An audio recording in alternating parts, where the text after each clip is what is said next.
யாத்ராமத்தின் புஸ்தகம் 31ஆம் அதிகாரம் 13வது வசனம். ஆண்டவருடைய நாமங்களை குறித்து, ஆண்டவருடைய பெயர்களை குறித்து நாம் பார்த்து கொண்டிருக்கிறோம். கடந்த வாரத்தில் யெகோவா ஈரே கர்த்தருடைய பர்வதத்தில் பார்த்து கொள்ளப்படும் என்று கடந்த வாரத்தில் பார்த்தோம். பார்க்காதவர்கள் இணையதளத்தில் தொடர்ந்து 8-9 செய்திகளாக கர்த்தருடைய நாமங்கள் என்று அந்த செய்திகள் இருக்கிறது, நீங்கள் அதை பார்த்து கொள்ளலாம். இன்னைக்கு நம்ம பார்க்க இருக்க காரியம், நானே உன்னை பரிசுத்தமாக்குகிற கர்த்தர். யெகோவா மெக்காதேஷ், யெகோவா மெக்காதேஷ். இன்றைய ஆண்டவரை பற்றி நாம் பார்க்க போகிற காரியம், ஆண்டவர் ஒவ்வொரு சூழ்நிலையிலும் ஒவ்வொரு விதமாய் வெளிப்படுகிறார் என்று பார்த்தோம். அதில் ரொம்பவும் மிகவும் முக்கியமான ஒன்று, அல்லது வெளிப்படுகிறார் என்று சொல்வதை விட அவருடைய தன்மை, அதுதான் அவருடைய தன்மை, அதுதான் அவருடைய கருப்பொருள். எப்படி மனுஷனுக்கு உயிர் இருக்கிறதோ அது மாதிரி மற்ற நாமங்கள் எல்லாம் சூழ்நிலைக்கு தக்கவாறு வெளிப்பட்டாலும், யெகோவா ஈரே, யெகோவா ஷம்மா, யாவே, மற்ற காரியங்கள், யெகோவா சபயோத், யெகோவா ரோகி என்று மேய்ப்பராக கூட இருக்கிறவராக இப்படிலாம் வெளிப்பட்டாலும், இயல்பாகவே இன்னைக்கு நம்ம பார்க்கிறது இயல்பாகவே அவருக்கென்று ஒரு ஸ்பெஷல் இருக்கிறது, அவருக்கென்று ஒரு தன்மை இருக்கிறது. மனுஷனுக்கு எப்படி ஒரு உயிர் முக்கியமோ, அல்லது மனுஷனுடைய உடம்பில் எப்படி இரத்தம் முக்கியமோ, அதுபோல இன்று நாம் பேச போகிற, இன்று நாம் தியானிக்க போகிறவருடைய நாமம் ரொம்பவும் முக்கியமானது. என்னன்னா, யெகோவா மெக்காதேஷ் அப்படின்னா நம்மை பரிசுத்தமாக்குகிற கர்த்தர். அதற்கு முன்னாடி நம்ம சொல்லணும், அவர் பரிசுத்த கர்த்தர், பரிசுத்தமுள்ள கர்த்தர். நம்முடைய ஆண்டவராகிய இயேசு கிறிஸ்துடைய நாமம் அல்லது பிதாவாகிய தேவனுடைய நாமம் பரிசுத்தம் என்கிறது தான் அவருடைய மகிமை, அதான் அவருடைய பெயர் பிரஸ்தாபம், அதான் அவருடைய உயிரோட்டம், அதுதான் அவருடைய நிஜம். அதற்கு பின்பாகத்தான் எல்லா நாமங்களும் அந்த சூழ்நிலைக்கு ஏற்றவாறு வெளிப்படுவார். ஆனால் கடவுள் யார், நான் வழிபடுகிற தேவன் யார் என்று சொன்னால் அவரை தெளிவாய் சொல்லலாம், அவர் பரிசுத்தர். அல்லேலூயா. பரிசுத்தர் மாத்திரமல்ல, யெகோவா மெக்காதேஷ் என்றால் உங்களை பரிசுத்தமாக்குகிற கர்த்தர். அவர் பரிசுத்தர். ஆகையால் நீங்களும் நாமும் பரிசுத்தம் உள்ளவர்களாய் இருக்க வேண்டும். ஆமென். நம்ம ஆராதிக்கிற தேவன் எப்படிப்பட்டவர் அப்படின்னு என்னையா ஸ்பெஷலு? இங்கே நீங்கள் ஆலயத்துக்கு போனீங்க, இப்போ ஏன் நீங்கள் இப்படி ஒரு கூட்டத்துக்கு நீங்கள் போறீங்க அப்படின்னு யாராவது கேட்டால், அந்த தெய்வத்துக்கு இந்த தெய்வத்துக்கு என்ன வித்தியாசம், என்ன வித்தியாசப்பட்டுட்டீங்க அப்படின்னு கேட்டால் ஒரு வார்த்தை தான், நாம் ஆராதிக்கிற தேவன் பரிசுத்தர். அல்லேலூயா. வேறொருவருக்கும் இந்த நாமம் கொடுக்கப்படவில்லை. ஒரு காலேஜில் படிக்கும்போது ஒரு இறை வாழ்த்து, அதாவது கடவுளை பற்றி யார் வேணாலும் பாடலாம், ஆனால் பெயர்கள் குறிப்பிடப்படக்கூடாது. ஆனால் யாருனாலும் பாடுங்க அப்படின்னு சொல்லிட்டாங்க. அப்போ நல்லா பாடுகிற ஒரு சகோதரர் போய் பாடினார். அவர் பாட்டை இயற்றி பாடினார். ஒருவரும் சேரா ஒளியில் வாசம் செய்கிறவர் நீர் ஒருவரே பரிசுத்தர் பரிசுத்தர்னு படிச்சுட்டு வந்துட்டார். அதில் கடவுள் பேர் அவர் குறிப்பிடவே இல்லை. கீழே வந்தோடனே உடைய ப்ரொஃபஸர் கேட்டார், கடவுள் பேர் சொல்லக்கூடாதுன்னு சொன்னேன், நீ எல்லாம் மீறிட்ட. நான் என்ன மீறினேன்? நீ உன் கடவுளை நீ பாடின இல்லையே, நான் பேரை சொல்லலைன்னு சொல்லும்போது அந்த இந்து மனுஷர் சொன்னாரா, பரிசுத்தர் என்கிறது ஒன்று, அது கிறிஸ்தவர்கள் வழிபடுகிற தெய்வம் மாத்திரம்தான் பரிசுத்தர். நீ பரிசுத்தர்னு பாடினாலே அந்த இடத்துல இயேசு இருக்கிறாரு, நீ அந்த தெய்வத்தை தானே நீ பாடுனன்னு சொல்லிட்டு அவரை கேட்டாராம். அல்லேலூயா. கரங்களை தட்டி ஆண்டவரை மகிமைப்படுத்துவோமா? பரிசுத்தர் என்றாலே அது ஒருவருக்கு மாத்திரம்தான், அது மற்றவங்க கூட கண்டுபிடிச்சிருவாங்க. நம்முடைய தேவன் யெகோவா மெக்காதேஷ், அவர் பரிசுத்தர். அவர் தான் மட்டும் பரிசுத்தராய் இருக்க விரும்பவில்லை, அவரை தேடி வருகிறவர்களையும் அவர் பரிசுத்தப்படுத்துகிறவராய் இருக்கிறார். இன்னைக்கு நம்ம அதை தான் தியானிக்க போகிறோம். அவர் ஏன் பரிசுத்தர் என்று இவ்வளவு உறுதியா நீங்க சொல்றீங்க அப்படின்னா, வேதத்தில் ஒரு சில வசனங்களை நான் உங்களுக்கு காண்பிக்க போகிறேன். 1 சாமுவேல் 2:2 வாசிக்கலாம். கர்த்தரை போல பரிசுத்தம் உள்ளவர் வேதம் அழகாய் சொல்லுகிறது, ஏன் எல்லா தேவர்களிலும் தேவனிலும் அவர் வித்தியாசமானவர்? ஏன் அவர் யெகோவா மெக்காதேஸ்? ஏன் அவர் பரிசுத்தர்? இன்னைக்கு நம்ம பார்க்கிறது பரிசுத்த தேவன், பரிசுத்தப்படுத்துகிற தேவன். ஏன் அவர் அப்படின்னா பதில் வருகிறது, கர்த்தரை போல பரிசுத்தம் உள்ளவர் இல்லை, உம்மை போல, உம்மை அல்லாமல் வேறொருவரும் இல்லை. கர்த்தரை போல பரிசுத்தம் உள்ளவர் இந்த பூமியிலே யாரும் இல்லை. பூமியிலே தெய்வங்கள் என்று சொல்லப்படுகிற யாரும் இல்லை. அடுத்து அழுத்தி சொல்லுகிறார், வேறொருவரும் இல்லை. ஆமென். நம்முடைய ஆண்டவர் எப்படிப்பட்டவர் பாருங்க. அந்த தேவன் தான் சொல்லுகிறார், யெகோவா மெக்காதேஸ், நான் மட்டும் பரிசுத்தமா இல்லப்பா, உன்னையும் பரிசுத்தமாக்குகிற கர்த்தர் நானே, வேறொருவரும் இல்லை. இந்து வேதங்கள், இஸ்லாமிய வேதங்கள் அவங்களுடைய தெய்வங்களை பத்தி எழுதினாலும் நம்முடைய தெய்வத்தை பத்தி எழுதி இருக்கிறது. கண்ணியின் வயிற்றில் பிறந்தவர், ஸ்திரீகளோடு கூட இணையாதவர், 3 ஆணிகள் நடுவில் அறையப்பட்டவர் என்று பாடுகிறார்கள் முனிவர்கள். இஸ்லாமிய புத்தகத்திலே அவர்களுடைய இதில் இருக்கிறது, ஈசா நபி மாத்திரமே பாவம் செய்யாத ஒரு நபி என்று, அவளுடைய கடைசி நபி என்று அவர்கள் ஆராதிக்கிறவர்களுக்கு கூட அந்த மரியாதை இல்லை. ஈசா நபி ஒருவரே திரும்பி வரப்போகிற நபி, அவரே பாவம் அறியாத நபி, அவரே திருமணம் செய்யாத நபி, அவரே கோபப்படாத நபி, அவரே கொலை செய்யாத நபி என்று அவங்க வேதத்தில் இருக்கிறது. ஈசா நபி எந்த தவறும் செய்யாதவர். அதனாலதான் இங்க தெளிவாய் 1 சாமுவேல் 2:2 கூறப்பட்டிருக்கிறது, கர்த்தரை போல பரிசுத்தம் உள்ளவர் இல்லை, வேறொருவரும் இல்லை. தெய்வம் என்றால் அதற்கு ஒரு தகுதி இருக்கிறது. நாம் ஆராதிக்கக்கூடிய கடவுளுக்கு ஒரு தகுதி இருக்கிறது. அந்த தகுதி என்ன தகுதி? நம்மை ஆராதிக்கிற தேவன் பரிசுத்தம் உள்ளவராக இருக்க வேண்டும். அல்லேலூயா. பரிசுத்தம் உள்ளவர் வேறொருவரும் இல்லை, உம்மை அல்லாமல் வேறொருவரும் இல்லை. அல்லேலூயா. ஏசாயா 6:3 வாசிக்கும் பொழுது, அவர் சிங்காசனத்திலே இருக்கிறார், அவருக்கு கீழே இருக்கிற 1000 தூதர்கள் அவரை பார்த்து பாடுகிறார்கள், சேனைகளின் கர்த்தர் பரிசுத்தர். சுற்றி தேவனை சுற்றி இருக்கிற கோடா கோடி தூதர்கள் பரலோகத்தில் இருந்து அவரை ஒரு பாடல் பாடி ஆராதிக்கிறார்கள். என்ன பாட்டு பாடி ஆராதிக்கிறாங்க? வல்லமை உள்ளவர் அப்படின்னு அல்ல, இரக்கம் உள்ளவர் அப்படின்னு அல்ல. அதெல்லாம் இருந்தாலும் ஃபர்ஸ்ட் அவருக்கு முதல் ப்ரிஃபரன்ஸ் அவருடைய நாமத்தை பற்றி பாடும்போது சொல்லுகிற வார்த்தை, ஒருவரை ஒருவர் நோக்கி சேனைகளின் கர்த்தர் பரிசுத்தர் பரிசுத்தர், பூமி அனைத்திலும் அவருடைய மகிமையால் நிறைந்திருக்கு. நாம் ஆராதிக்கிற தேவன் பரிசுத்தர். நீங்க சாதாரண ஒரு மார்க்கத்தை பின்பற்றவில்லை. நமக்குன்னு ஒரு தகுதி இருக்கு, நமக்குன்னு ஒரு குவாலிட்டி இருக்கு. ஏதோ சபைக்கு வந்தோம், ஏதோ பைபிள் படித்தோம், ஏதோ விடுதலைக்காக வந்தோம், ஏதோ நோய் போறதுக்கு வந்தோம், ஏதோ பேய் போறதுக்கு வந்தோம், ஏதோ கடன் போறதுக்கு வந்ததுக்கு வழிபட இயேசுவை வழிபட வரவில்லை. நம் கர்த்தர் பரிசுத்தர், அவரை போலவே பரிசுத்தமாக்குகிற யெகோவா மெக்காதேஸ் இடத்தில் நீங்கள் நான் வந்திருக்கிறோம். அவரை போலவே நம்மையும் பரிசுத்தமாக்குகிற கர்த்தர். சுற்றி இருந்து அவரை பாடுகிறார்கள். ஒரு ராஜா இருக்கிறார், ராஜராஜ சோழன் அப்படின்னு பாடுவாங்க, ராஜாதி ராஜ, ராஜ கம்பீர, ராஜ மார்த்தாண்ட, ராஜ குலோத்துங்க. ஆனா அவர் அதெல்லாம் இல்ல, அவரை உட்கார வச்சு பாடுறாங்க, பரிசுத்தர் பரிசுத்தர் பரிசுத்தர் பரிசுத்தர்.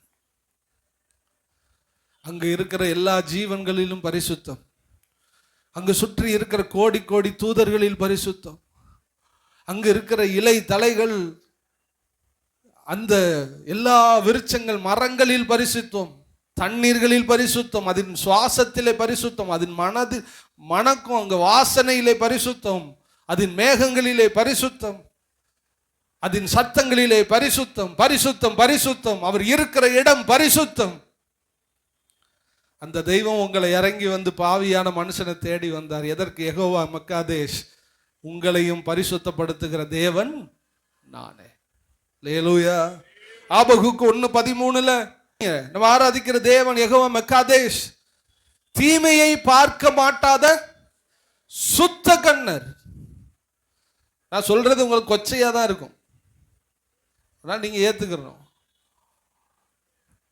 நீங்க ஒரு சாப்பிட்ற இடத்துல ஒரு மனுஷன் நரகல் அந்த பக்கம் கிடக்குது, அதை பார்த்துட்டீங்க, நீங்க என்ன செய்வீங்க? முடியாது. இது மாதிரி தான் நம்முடைய ஆண்டவருக்கு பாவம். பாவம் அவருக்கு அருவருப்பு. பாவத்தை பாராத சுத்த கண்ணர். உங்களை நீங்க ஒரு பாத்ரூம் அசிங்கமா இருந்தாலே நம்ம என்ன பண்ண மாட்டோம்? போக மாட்டோம். ஒரு அழுக்கு சட்டை, ஒரு வாசனை, ஒரு வாடை வருதுன்னா அதை போட மாட்டோம். இவ்வளவு சுத்தம் பார்க்கிறோம்ல. நம்ம ஆராதிக்கிற தேவன் யார் தெரியுமா? பாவத்தை பாராத சுத்த, தீமையை பார்க்க மாட்டாத சுத்த கண்ணனே. பாவங்கிறது நரகல் அவருக்கு. நான் பார்த்திருக்கிறேன். ஒரு நாள் சில தவறுகள்ல பாவங்கள்ல அடிமைப்பட்டது உண்டு. அப்ப நான் ஒரு காட்சியை நான் பார்த்தேன் கனவுல. அப்ப எனக்கு திருமணம் ஆயிடுச்சு, என்னுடைய பையன் பிறந்துட்டான். அப்ப அவனுக்கு வந்துட்டு டாய்லெட் போடுறக்கு அவனுக்கு அவன் சிரிப்பா, என்னெல்லாம் ஏன்பா சொல்றீங்க, டாய்லெட்டுக்கு போற மாதிரி இருக்கு. போகும்போது அந்த சின்ன வயசுல அவங்க 1 வயசு 6 மாசம் இருக்கும், கையிலேயே மோசன் போயிட்டான். எனக்கு அருவருப்பா இருக்கு. அப்படின்னா அதை கிளீன் பண்ற மாதிரி ஒரு கனவு. கனவுல தானே அதை செய்வோம், நேரம் அம்மா மாதிரி தான் செய்வான். அப்ப கையில அப்ப எனக்கு ஆண்டவர் தெளிவா காமிச்சது, அந்த சின்ன பையன்தான் நீ, அந்த பாவம் தான் மோசன். என் கைக்கு நீ செய்யற பாவம் அருவருப்பு, என்னால முடியல, கொமட்டுது, வாந்தி வருது, ஆனாலும் நீ எனக்கு முக்கியம் அப்படின்னு சொல்லிட்டு இந்த பாவத்தை கழுவுகிறதாக ஆண்டவர் எனக்கு அந்த நேரத்தில் காண்பித்தார். நம்ம செய்கிற எல்லா பாவமும், இன்னைக்கு பாவம் யாராவது செய்வீங்கன்னா இந்த காட்சி உங்க கண்ணில் இருக்கட்டும். அவர் கையில மோசன் போறதுக்கு சமம். அதுக்காக அப்படியே கடடான்னு நாரி போய் கடன்னு போக மாட்டோம். எந்த தாய் தகப்பனும் அதை கழுவி அப்புறம் சோப் போட்டு கழுவி நம்ம கையும் கிளீன் பண்ணிக்கிறோம், அவனையும் கிளீன் பண்ணிடுவோம். இது மாதிரி ஒவ்வொரு பாவமும் செய்யும் போதும் நீங்க கடவுள் பார்வையிலே அது நரகல். பைபிள் அப்படி இருக்கிறது, நரகலான விக்கிரகங்கள், நரகலான பாவங்கள் என்று வேதம் சொல்லுகிறது. பாவம் செய்யறதெல்லாம் தேவனுக்கு அசுத்தமான ஒரு காரியம். அந்த வாசனை, பாவ சிந்தனை உங்களுக்குள்ள இருந்தாலே அந்த வாசனையே அவரால் தாங்க முடியாது. பின்ன ஏன் அவர் உங்களை நேசிக்கிறார்? உங்களை கழுவி உங்களை சுத்தப்படுத்தி அவர் மாதிரி மாற்றுவதற்காக இந்த யெகோவா மெக்காதேஷ் நம் நடுவே வந்திருக்கிறார். சொல்லுங்க, இனி பாவம் செஞ்சா ஆண்டவருக்கு அது என்னது? அசுத்தம். எல்லாரும் சொல்லுங்க, நான் பாவம் செய்யறது ஆண்டவருக்கு அசுத்தம், அவரால் பொறுத்து கொள்ள முடியாது. ஆனாலும் அவர் என் மேல் வைத்த இரக்கத்தால் அதை என்ன பண்ணுகிறார்? பொறுத்து கொள்ளுகிறார். எத்தனை பேர் ஏத்துக்கிறீங்க நான் சொல்றது? அப்ப தீமையை பாராத சுத்த கண்ணரே, நீர் எப்படி பொறுத்து கொண்டிருக்கிறீர், நீர் எப்படி ஆண்டவரே தாங்கி கொண்டிருக்கிறீர் என்று ஆபகுக்கு எழுதுகிறார். அநியாயத்தை நோக்கி கொண்டிருக்க மாட்டீரே, தீமையை பார்த்து கொண்டிருக்க மாட்டீரே. அதனாலதான் கவனிங்க, பிராக்டிக்கலா இந்த இயேசுப்பாவை நீங்க வழிபடுங்க. கட்டாயத்துக்காக நீங்க வழிபடக்கூடாது. நீங்க போய் மற்ற இறைவேதங்கள், மற்ற சர்ச்சில், மற்ற காரியங்கள்ல, போதனைகள்ல இந்த பாவத்தை கண்டிக்காம ஏதாவது பேசுறாங்க, பாவத்தை கண்டிச்சு ஏதாவது போதனை இருக்கிறதா என்று நீங்கள் பாருங்கள். சாராயத்தோட என்ன பண்ண வேண்டியிருக்கு சொல்லுங்க? இங்க நான் சொல்லுகிற தெய்வம் இவர்தான் உண்மையான தெய்வம். இவர் என்ன சொல்லுகிறார்? பாவத்தை பாராத சுத்த கண்ணர், தீமையை பொறுத்து கொள்ளாத. அதனாலதான் குடிக்காதன்னு பேசுறாரு. இல்லைன்னா குடிச்சிட்டு வான்னு சொல்லுவாரு, எனக்கு ஒரு பாட்டில் வாங்கிட்டு வான்னு சொல்லுவார். அவர் ஏன் எனக்கு ஒரு பாட்டில் வேணான்னு சொல்றாரு? தீமையை பொறுத்து கொள்ளாத சுத்த கண்ணர். அவர் சுத்தமா இருக்கிறதுனாலதான் நம்மளை பார்த்து சொல்றாரு, நீ குடிக்காத. அதுதான் இன்னைக்கு இந்த மார்க்கம் வந்து ரொம்ப போர் அடிக்குது எல்லாரும். இங்க போனா நம்ம பர்சனல் லைஃபை டச் பண்றாங்க. இயேசுவை பத்தி சொல்லிட்டு விட்டுருங்க பிரதர், பாவம் செய்யாதீங்கன்னு சொல்லாதீங்க. மனுஷனுக்கு தீமை செய்யறீங்கன்னு சொல்லாதீங்க. அது எங்களுடைய ரூல்ஸ். நான் வாக்கிங் போய்கிட்டு இருந்த காலையில் ஒரு நாள், அப்போ ஒரு வெள்ளைக்கார பொம்பளை வந்துச்சு.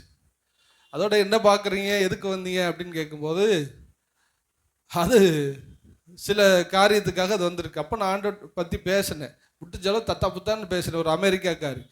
அது பேசுனதில் நான் விளங்கி கொண்ட விஷயம், கிறிஸ்தவம் எனக்கு பிடிக்கும், ஆனால் ஏன் எங்களை ரூல்ஸ் போட்டு கட்டுப்படுத்துறீங்கன்னு கேட்குது. எதுக்கு நாங்கள் இப்படி வாழணும், இப்படி வாழக்கூடாது, இப்படி வாழணும், இப்படி வாழக்கூடாது சொல்றதுக்கு உங்களுக்கு என்ன தகுதி இருக்கிறது? நான் எப்படி வாழ்ந்தா உங்களுக்கு என்ன அப்படின்னு கேட்குறேன். அல்லேலூயா. ஏன் அவருக்கு ஏன் வலிக்குது? அவர் படைச்ச பிள்ளைய நீங்கள், நான் உங்க பிள்ளைங்க. இப்போ நீங்க குடிக்கிறது தப்புன்னு சொன்னா உங்க மண்டைக்கு ஏறாது. உங்க பேரப்புள்ள உட்கார்ந்து ஒரு பாட்டில உடைச்சு உங்களுக்கு முன்னாடி அடிச்சா அப்போ வலிக்கும். என்ன வலிக்கும்? ஏ குடிக்காதடா.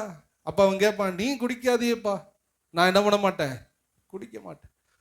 பிள்ளைகள் பாவத்துக்கு போறது நம்ம விரும்புறது இல்லை. அப்ப எந்த தெய்வம் நம்முடைய பாவத்தை கண்டிக்கிறதோ அதுவே உண்மையான தெய்வம். ஏனென்றால் அவர்தான் யெகோவா மெக்காதேஸ், பரிசுத்தமுள்ள கர்த்தர், நம்மை பரிசுத்தமாக்குகிற கர்த்தர். குடியை மட்டும் அல்ல, குணத்திலே மாற்றம், உள்ளத்திலே மாற்றம், இருதயத்திலே மாற்றம், சிந்தையிலே மாற்றம்.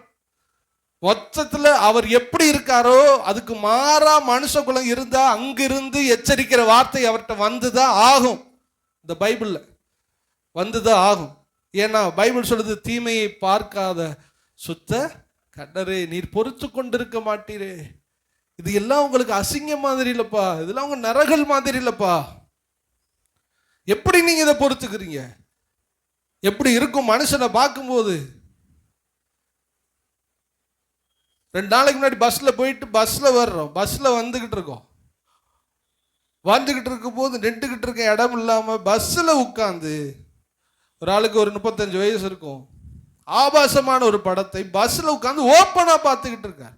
ஆட்கள்லாம் நின்றுகிட்டு இருக்கு. முன்னாடிலாம் இதை பார்க்க போறாங்கன்னா எங்கேயாவது வாங்கி ஏதாவது மூளையில வேறு கண்டத்துல போய் பார்த்துட்டு வருவாங்க. இந்த படங்களை கையில வச்சுக்கிட்டு பார்க்குறான்.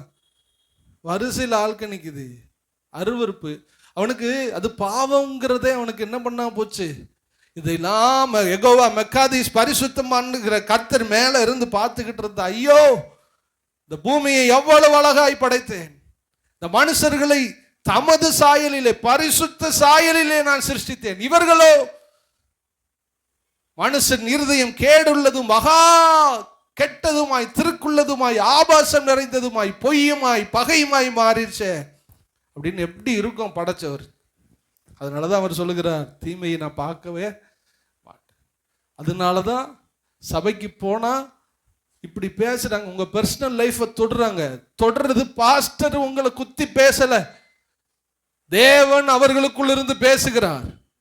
ஆண்டவர் உங்களை நேசிக்கிறதுனால் பேசுகிறார். நீங்கள் எப்படி வாழலாம், எப்படி வேணாலும் வாழலாம். ஆனா இறைவன் இயேசு உங்களை நேசிக்கிறதுனால தான் இப்படி வாழுன்னு சொல்றாரு. ஏன்னா செத்ததுக்கு அப்புறம் இறைவன்கிட்ட போகணும்னா இறைவன் வாழுகிறபடி ஒரு வாழ்க்கை பூமியிலே வாழ வேண்டும்.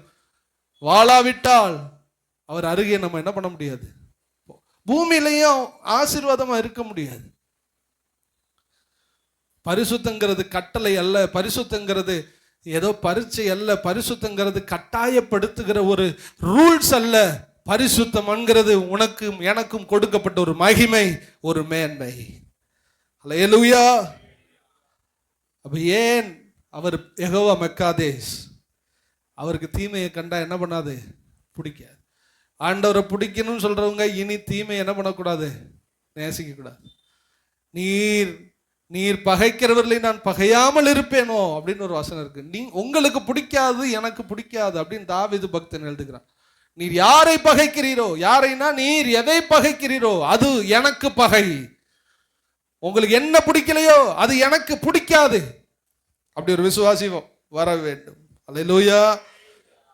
அப்போஸ்தலர் 2:24 அவர் ஏன் பரிசுத்தர் அப்படின்னா, அப்போஸ்தலர் 2:24 எல்லாம் தெரிஞ்ச ஒரு வசனம். எல்லாம் சொல்லுங்க, பாவத்தின் சம்பளம். சொல்லுங்க, பாவத்தின் சம்பளம். ஏசப்பா செத்தாரா? ஆமாவா இல்லையா? செத்தார். அவர் ஏன் உயிரோடு எழுந்தார்? யாருக்காவது ஆன்சர் தெரியுமா?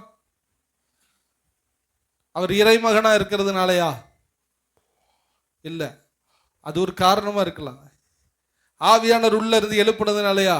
அது ஒரு காரணமா இருக்கலாம்.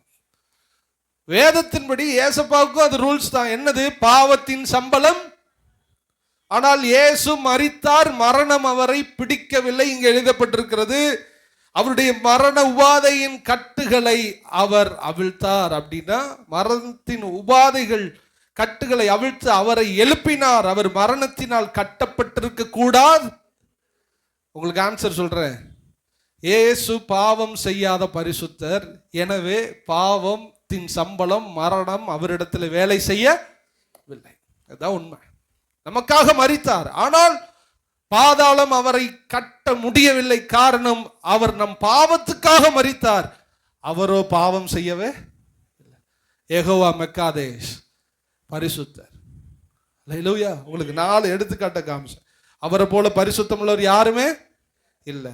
இரண்டாவது, அவரை சுற்றி உள்ளவர் சேனைகளின் கர்த்தர், சேனைகளின் கர்த்தர் பரிசுத்தர். மூணாவது, தீமையை வெறுக்கிற சுத்த கர்த்தர். நாலாவது, மரண கட்டுகள் அவரை சூழவில்லை என்றால் பாவத்தால் அவர் கட்டப்படாத ஒரு பரிசுத்தராய் இருக்கிறார். இந்த ஆண்டவர் தான் உங்களை என்னை பார்த்து சொல்லுகிறார், யெகோவா மெக்காதேஷ், நானே உங்களை பரிசுத்தமாக்குகிற கர்த்தர். நாம் ஏன் பரிசுத்தமாக வேண்டும் என்று ஒரே ஒரு பாயிண்ட்டை நான் சொல்லி நம்ம ஜெபிக்க போகிறோம். நான் ஏன் பரிசுத்தமாய் மாற வேண்டும்? எபிரேயர் 12:14 சீக்கிரம் வாசிக்கலாம். பரிசுத்தம் இல்லாமல் ஒருவரும் கர்த்தரை தரிசிப்பது. கவனிங்க, ஏன் நம்மை இந்த பரிசுத்தமுள்ள தேவன் பரிசுத்தப்படுத்த வேண்டும் அப்படிங்கிற ஆன்சரை தான் நம்ம பார்த்து நம்ம முடிக்க போறோம். பரிசுத்தம் இல்லாமல் ஒருவரும் கர்த்தரை தரிசிப்பது இல்லையே. நான் உங்கள்கிட்ட கேட்கிறேன், பரிசுத்தம் இல்லாமல் கர்த்தரை தரிசிக்கவே முடியாதுன்னா, பார்க்கவே முடியாதுன்னா, அவர்கிட்ட இருந்து ஆசீர்வாதம் வாங்க முடியுமா? என்ன நீங்க பார்க்கவே முடியல, என்கிட்ட இருந்து எப்படி நீங்க ஒரு உதவியை வாங்க முடியும்? இன்னைக்கு நிறைய குடும்பங்கள் ஆசீர்வாதமா இருக்காததுக்கு காரணம் பரிசுத்தம் இல்லை. பரிசுத்தம் இல்லாமல் ஒருவரும் கர்த்தரை தரிசிக்க முடியாது, பார்க்கவே முடியாது. கலெக்டரை பார்க்கவே முடியல, கலெக்டர்கிட்ட இருந்து எப்படி நான் உதவியை வாங்க முடியும்? அப்ப ஆண்டவரை தரிசிக்க வேண்டுமானால், ஆண்டவரிடத்திலிருந்து உங்களுக்கு உதவிகள் கிடைக்க வேண்டுமானால், ஆண்டவர் உங்கள் குடும்பங்களை ஆசீர்வதிக்க வேண்டுமானால், நீங்கள் பரிசுத்தமாய் வாழ வேண்டும். அல்லேலூயா. அது மாத்திரமல்ல, தரிசிக்க முடியாது என்கிறதுடைய உண்மையான அர்த்தம், நம்முடைய மரணத்திற்கு பின்பாக 50 ஆண்டுகளோ 70 ஆண்டுகளோ 100 ஆண்டுகளோ நம் கண்களை மூடும் பொழுது பரிசுத்தம் உள்ளவர்கள் மாத்திரமே தேவனை தரிசிக்க முடியும். மற்ற யாரும் தேவனை என்ன பண்ண முடியாது, தரிசிக்க முடியாது. எத்தனை பேர் ஆண்டவரை பார்க்க ஆசை? அல்லேலூயா. என்ன பிரதர் இப்படி ஒருத்தர் போய் பேசினார் உச்சப்பள்ளியில், ஒரு பிரதர் ஒரு சிஸ்டர்கிட்ட. அவர் சொன்ன, பயமா இருக்கு, பேசாதீங்க, பயமா இருக்கு. ஏன்? நான் இன்னும் வீடு கட்டலை, நான் இன்னும் கார் வாங்கலை, நான் இன்னும் பைக் வாங்கலை, அதுக்குள்ளே நீங்கள் பரலோகம் போகணும்னு சொன்னேன். அவர் சொன்ன, அம்மா தாயே, நீ 200 வருஷம் இரு, நீ 200 வருஷம் உள்ளது அதுக்கப்புறம் உள்ளதை பேசுகிறேன், நீ கடவுள்கிட்ட போகணும். இல்லைண்ணே அதை பற்றி பேசாதீன்னு எனக்கு படபடன்னு வருது. பாருங்களேன், பரலோகத்தை பற்றி பேசுனா படபடன்னு வருது.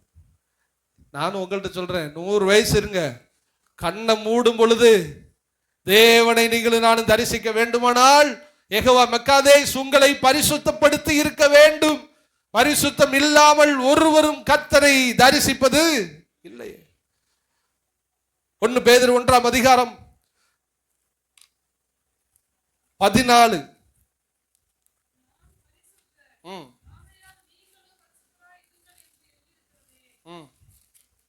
அடுத்து வாசிங்க.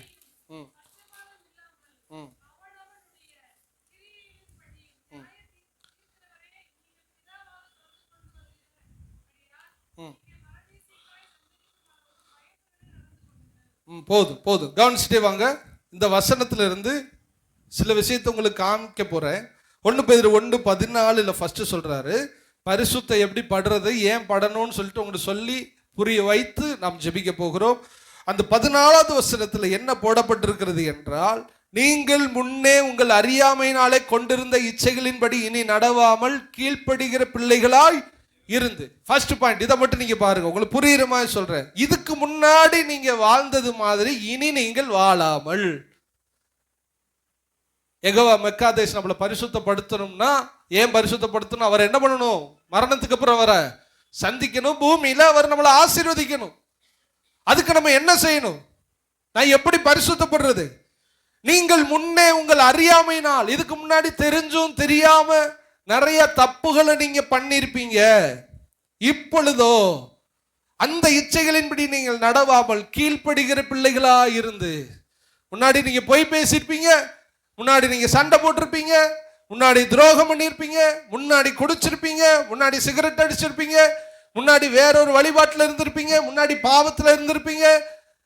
அதன்படி இனி நடவாமல் அப்படின்னு ஆண்டவர் சொல்லுகிறார். ஹல்லேலூயா. மொத்தத்தில் உங்களுக்கு சொல்லவா, நாம் எல்லாரும் பிரித்தெடுக்கப்பட்டவர். சொல்லுங்க, பிரித்தெடுக்கப்பட்டவர்கள். ஹல்லேலூயா. பிரித்தெடுக்கப்பட்டவர்கள். ஒரு அழுக்கு குப்பைக்குள்ள இருந்து ஒரு வைரத்தை எடுத்தது மாதிரி நீங்க எல்லாரும், நான் எல்லாரும் இந்த உலகத்திலிருந்து எடுக்கப்பட்ட வைரங்கள். நீங்க எதை விடணும்னு ஆண்டவர் சொல்றாரு தெரியுமா? இதற்கு முன்பாக நீங்கள் எப்படி வாழ்ந்தீர்களோ அந்த வாழ்க்கை என்ன பண்ணணும்? விடணும். அதான் பரிசுத்தம் உள்ள ஒரு வாழ்க்கை. எனக்கு தெரியாத பிரதர், நீங்க சொல்லுங்க, எதை விடுறதுன்னு எனக்கு தெரியல. உங்களுக்கு ஒரு சிம்பிள் ஆன்சர் சொல்லுங்க. இதுக்கு முன்னாடி என்ன செஞ்சுக்கிட்டு அது எல்லாத்தையும் விடுங்க. அப்படி உங்களுக்கு இன்னும் புரியலையா? அப்படியே சபையை விட்டு வெளியில போங்க. போகும்போது உங்க சொந்தக்காரங்க, உங்க நண்பர்கள், இந்த ஊர் மக்கள், சபைக்கு போகாதவங்களை அப்படியே வாட்ச் பண்ணுங்க. அவன் என்னெல்லாம் செய்யறான்னு பாருங்க. அவன் என்னெல்லாம் செய்யறான் கொஞ்சம் யோசித்து பாருங்க. 2 பேர் பேசிக்கிருப்பான், கெட்ட வார்த்தையில் பேசிக்கிருப்பான்.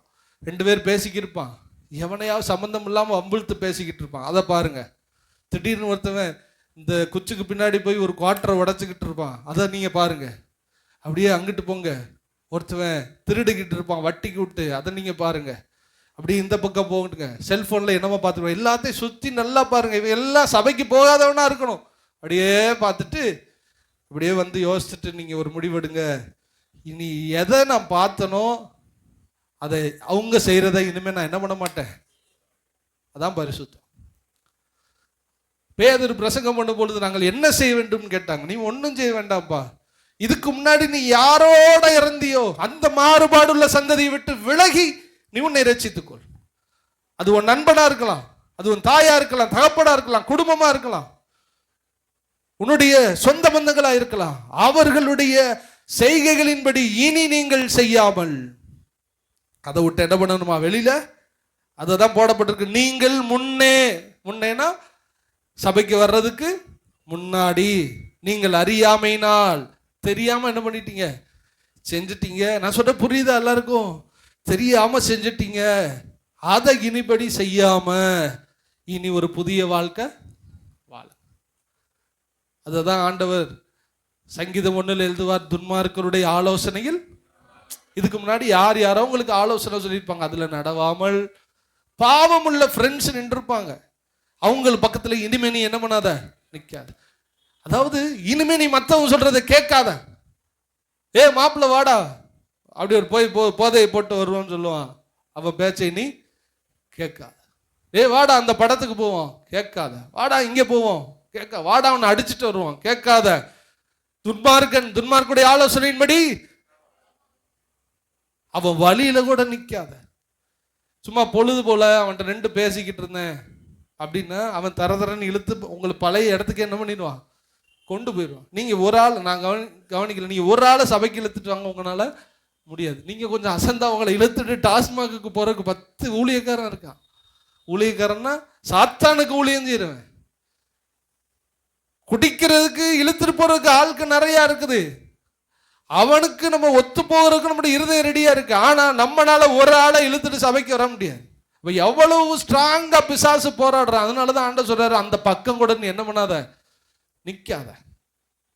திருப்பாடல் 1 இருக்கு, சங்கீதம் 1 இருக்கு, துன்மார்க்குடைய ஆலோசனையில் நடவாமலும் பாவிலுடைய வழியில் நில்லாமலும் பரியாசக்கார உட்காரும் இடத்தில் உட்காராமலும். அப்படின்னா என்னையா செய்ய? ஏசுப்பாவை ஏத்துக்கிட்டியா? இனி உங்களுக்கு இந்த கூட்டம் தான் கதி. உங்களுக்கு இனி ஃப்ரெண்ட்ஸ் யார் தெரியுமா? இந்த மாதிரி கூட்டங்களுக்கு போகிறது தான் உங்கள் ஃப்ரெண்ட்ஸ். இனி நீங்கள் படிக்கிற புத்தகம் எது தெரியுமா? இதுதான் இனி நீங்கள் படிக்கிற புத்தகம். யூடியூப்ல இனி நீங்கள் பார்க்க போகிற காட்சி எது தெரியுமா? பிரசங்கமும் பாடல்களும் தான். இதுதான் நமக்கு தலையெழுத்து.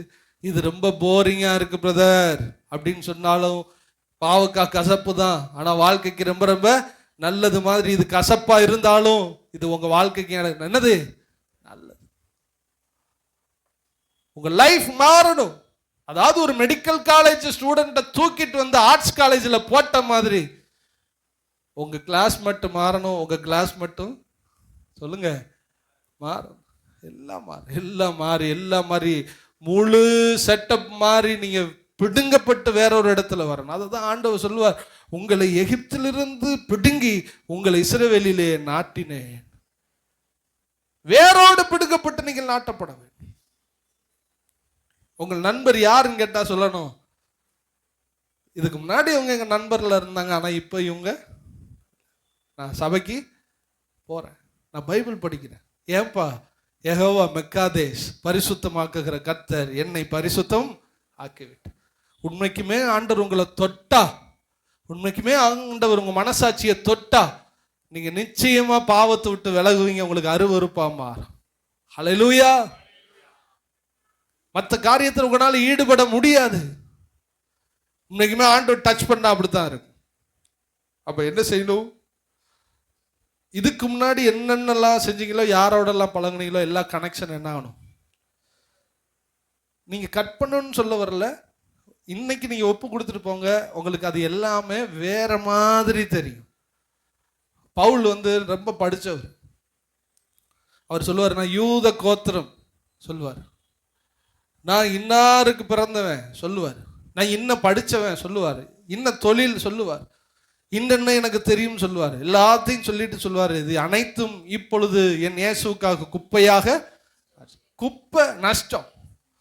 இதுக்கு முன்னாடி இருந்த வாழ்க்கை எல்லாம் குப்பையில போட்டுறணும், இனி ஒரு புதிய வாழ்க்கை வாழணும் சகோதரனே. அதுதான் யெகோவா மெக்காதேஷ் உங்களை பரிசுத்தமாக்குகிற ஒரு புதிய ஒரு வாழ்க்கை. ஹல்லேலூயா.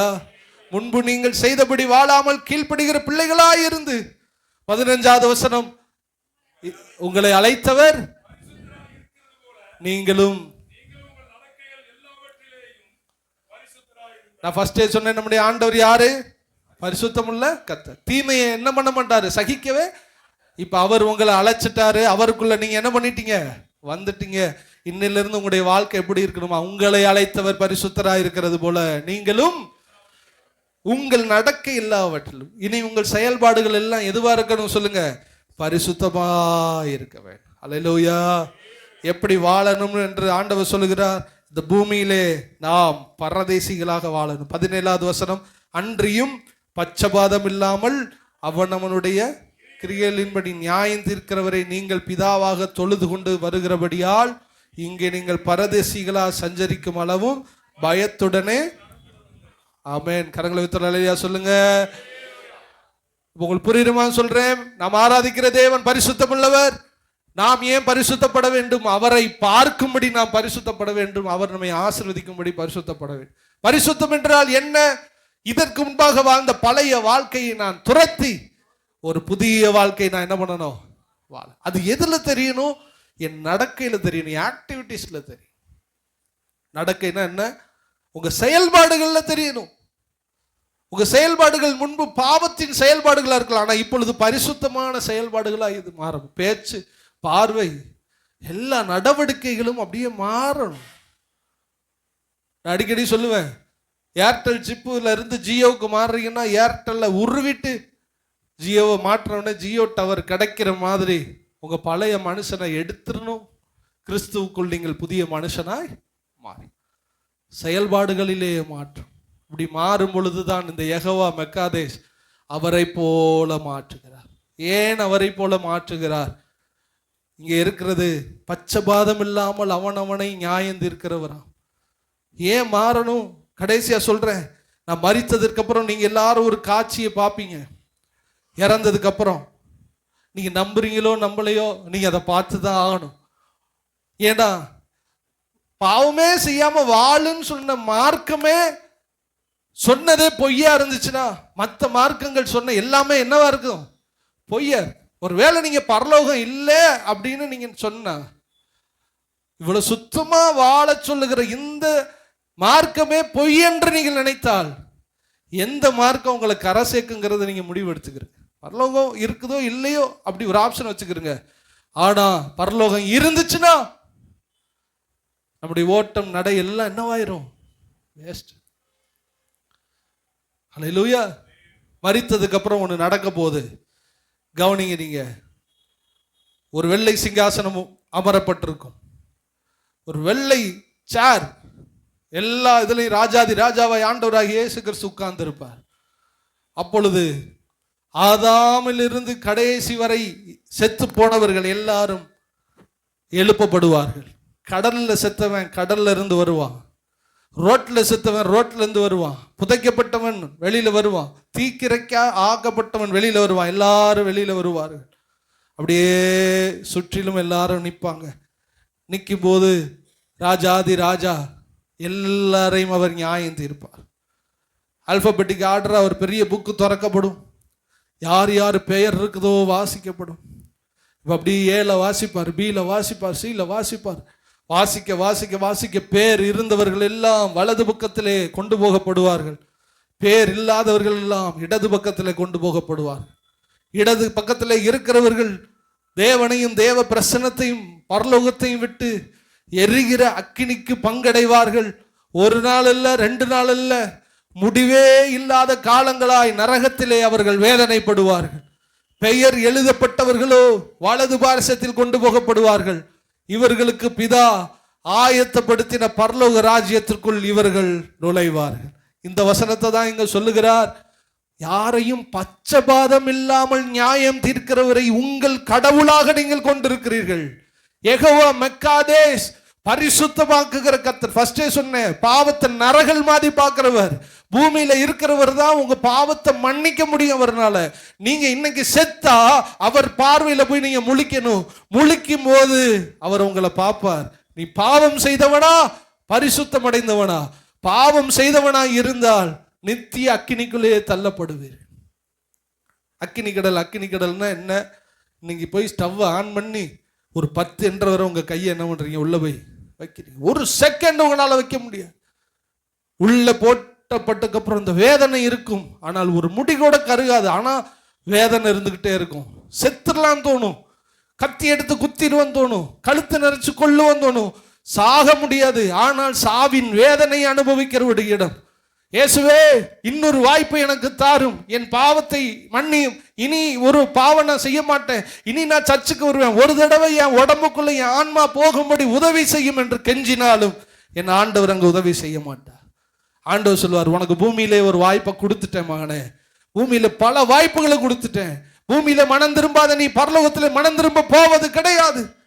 அப்ப நீங்க சொல்லுவீங்க, எனக்கு தாகமா இருக்கு, தண்ணி தாங்கன்னு. என்னால தண்ணி கொடுக்க முடியாது, என்னை விட்டுருங்க, எங்க வீட்டுல இன்னும் 4-5 அண்ணன் தம்பி இருக்கா, நான் போய் சொல்லிட்டு வந்துடுறேன்னு சொன்னாலும் நீ போக முடியாது. உன் உடம்பு என்னைக்கோ பிதாசுதன் போட்டு புதைச்சு ரொம்ப நேரம் ஆச்சு, அடக்க ஆராதனை பண்ணி ரொம்ப நேரம் ஆச்சு, உன் பாடி டீகம்போஸ்ட் ஆயிடுச்சு, போக முடியாது. என்ன ஆண்டவர் செய்ய? அப்படியே என்னால முடியாது மகனே. ஆண்டவர் கண்ணீர் விடுவார், என்னால முடியாது. ஒரு நொடி தாங்க முடியாத அந்த வேதனை. 1 மணி நேரம் தாங்க முடியாமல் கதறுவோம், 2 மணி நேரம் தாங்க முடியாமல் கதறுவோம், 24 மணி நேரங்கள் கடக்கும் கதறுவோம், எனக்கு விடுதலை கிடைக்காதா? 1 நாள் ஆகும், 1 மாசம் ஆகும், 10 மாசம் ஆகும், 1 வருஷம் ஆகும், விடுதலை கிடைக்காதா? என் தண்டனை முடிஞ்சிருமா? 1 வருஷம் ஆச்சு. 2 வருஷம் ஆகும், தண்டனை முடிஞ்சிருமா? முடியாது.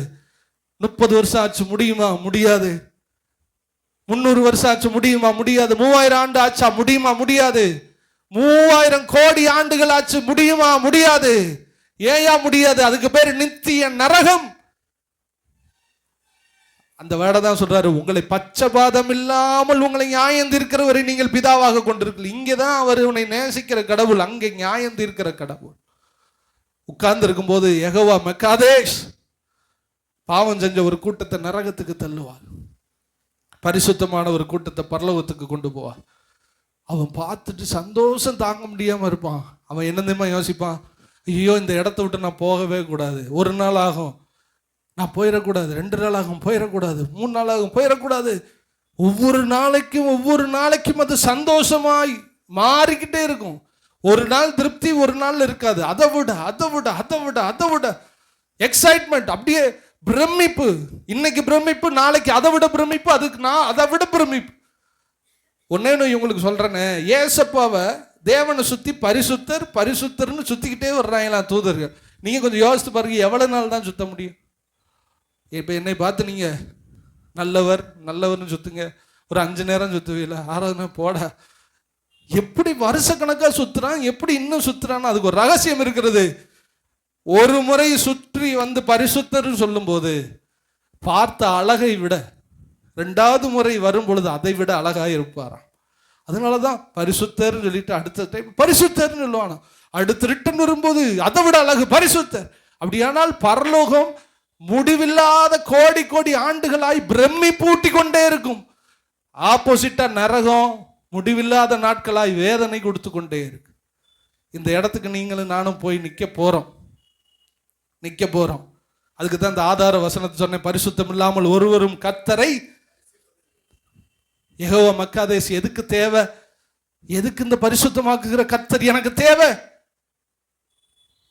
பரலோகத்துல போய் பரிசுத்தமா போய் நிக்கணும். கரங்களை வேத்துறாள் இல்லையா? சொல்லுங்களேன்.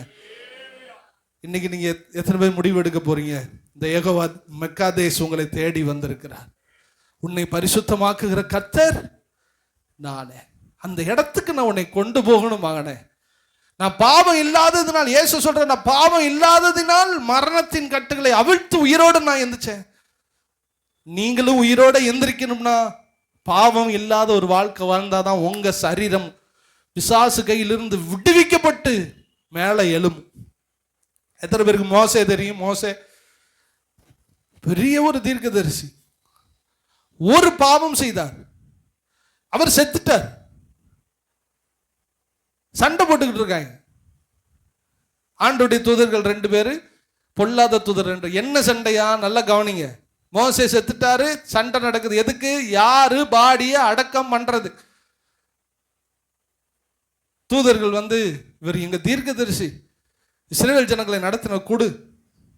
அப்ப அந்த கெட்ட ஆவிகள் 2 சொல்லுது, பெரிய தீர்க்கதரிசியா இருக்கட்டும், ஒரு தடவை கண்மலையை வந்து பேச சொன்னார், இவன் அடிச்சு கீழ்ப்படியாம போயிட்டான். இந்த பாடி எனக்கு. பாடி யாரு வாங்குவான்னு நினைக்கிறீங்க? பாடியை யாரு வாங்குறானோ அவனுக்கு தான் இந்த ஆன்மா சொந்தம். மோசே பாடிக்கு சண்டை நடக்குது ஒரு பாவத்துக்கு. நமக்கெல்லாம் சண்டையே வராது. விசுவாசிக்கிறவங்க எத்தனை பேர்? ஏன் சொல்றான்னு தெரியலையே. சண்டையே வராது நமக்கு. ஏன்னா நம்ம தூதர்கள் வந்து, இல்லை நான் சும்மா வந்தேன், நீங்களே எடுத்துக்கிறீங்க. அவன் என்னெல்லாம் முன்னாடி எனக்கு தெரியும், நீங்களே சும்மா அப்படி சும்மா பார்த்துட்டு போலாம் வந்தேன். ஒரு தப்புக்கு மோசே தீர்க்கனுடைய பாடி சரீரம் கொடுக்கப்படுவதற்கு சண்டை நடந்தது. ஆண்டவர் அதை எப்படியோ பிடுங்கி வாங்கினாருன்னு இருக்குது. ஆனால் அந்த காலம் வேற.